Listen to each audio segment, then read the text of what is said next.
I think the best practice I'd like to comment on in Agilent, where I work, is integration. Well, at Volvo, what's key for us is really focusing on the competences of people, their strengths, and what they can bring to the table. Best practice right now at Best Buy is about trying to deliver solutions for our customers. So with those solutions, it's really asking a lot of lifestyle questions. The next practice is not going to be about products. It's going to be about space. It's going to be about airspace, because as products continue to be ubiquitous, you can get them anywhere. It's all going to be about content. At Boston Scientific, I have used best practices in the HR function that really come from other work I've done, and largely that's been in the area of corporate strategy.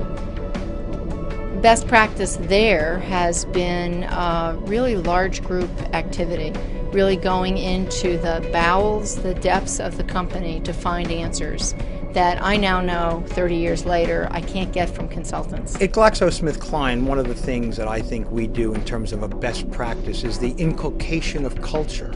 I've also seen some great best practices at GE in terms of developing leaders, and many of those are being replicated. But it is really that workforce planning piece that I think is unique.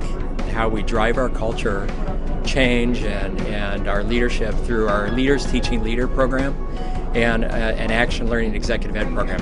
Medtronic's best practice is perhaps related to a strong sense of passion, and that is our commitment and our living and breathing of the mission of the company, which is around restoring health, extending life, and alleviating pain. Best practice at Bank of America, while there's many-fold, specifically in the work I do in leadership and organizational development, I'm going to actually pick, though, something on the business side, and the best practice is transition. Global leadership is a real critical area for any company, but to be really truly global, not having locations around the world, but to focus from a global mindset, a global perspective, I think that'll be the next calling for most US-based companies.